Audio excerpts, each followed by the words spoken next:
All right, welcome to the relationship show. This guy writes this post. I don't think he's from this country and he's trying to speak English, but I'll just kind of read his title and kind of give you an overview. So he says, is it that bad to use texting as main way to know someone and deciding if meeting up in real life? So he goes through this post. Um, Basically, why is he writing this post? Because he failed at texting and he got ghosted, probably. So now he's trying to find answers, and because what he's doing isn't working. And why doesn't that work? Why does getting to know someone over the phone never work? I mean, the vast majority of time never work.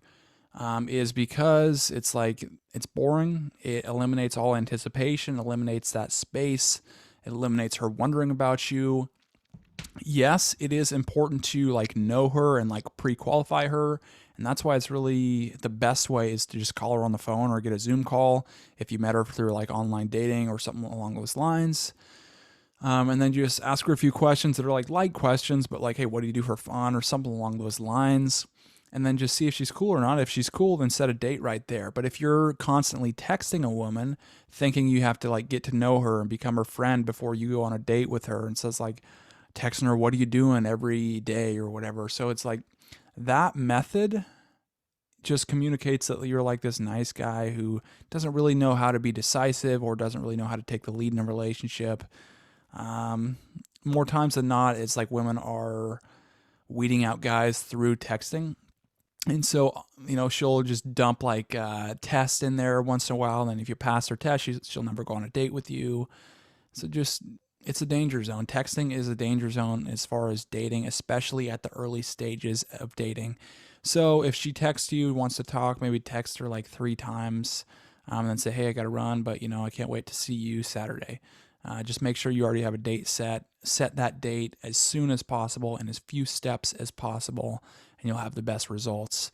What it also does is like, okay, that going in more depth in that anticipation is like, well, women get a lot of texts and messages from guys just kind of trying to chase her and all these things. It's like the one she wonders about almost always is the one who is not chasing her. So she's wondering about like what that guy's about if he's not chasing, or if there's that space and that silence. And when she wonders about you, then she has to like work for you, work to get your attention, work to figure you out. And when she's working to figure her out, it's like almost like a mystery and a challenge for her. And through that challenge is really where a lot of her attraction is built towards the guy.